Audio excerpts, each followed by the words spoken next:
বুদ্ধিজীবী দিবসে শ্রদ্ধাবনত বাঙালি জাতি। রায়ের বাজার ও মিরপুরে সর্বসাধারণের ফুলেল শ্রদ্ধা। হানাহানি মুক্ত বাংলাদেশ গড়ার প্রত্যয়। গাছের শিকড় যদি না থাকে তাহলে গাছ থাকবে না। স্বতঃস্ফূর্ততাটাকে আমাদের গ্রহণ করা দরকার। আমরা এসেছি এখানে বুদ্ধিজীবীদেরকে শ্রদ্ধা জানানোর জন্য। সামনে এগিয়ে যেতে অনেক বই পড়তে হবে, আমাদের সবকিছু জানতে হবে এগুলোর সম্পর্কে। জাতির সূর্য সন্তানদের স্মরণ বিভিন্ন দলের। নতুন করে হত্যাযজ্ঞে মেতেছে শত্রুরা, বললেন মির্জা ফখরুল। নির্বাচন বানচালে টার্গেট করা হচ্ছে অভ্যুত্থানের নায়কদের, মন্তব্য নাহিদের।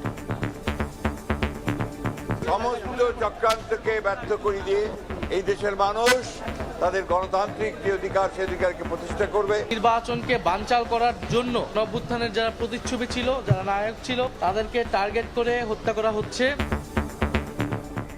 দেখছিলেন প্রধান শিরোনাম। দুপুরের সময়ের সঙ্গে আছে আমি রোজা চৌধুরী। এবারে অন্যান্য শীর্ষ সংবাদ। ৭১-এর মতো আবারও মাথাচাড়া দিয়ে উঠেছে একটি শক্তি, বলছে বিএনপি। ধর্মের নামে দেশকে বিভক্ত করতে চেষ্টার অভিযোগ। নির্বাচনের সঠিক সিদ্ধান্ত নেওয়ার আহ্বান।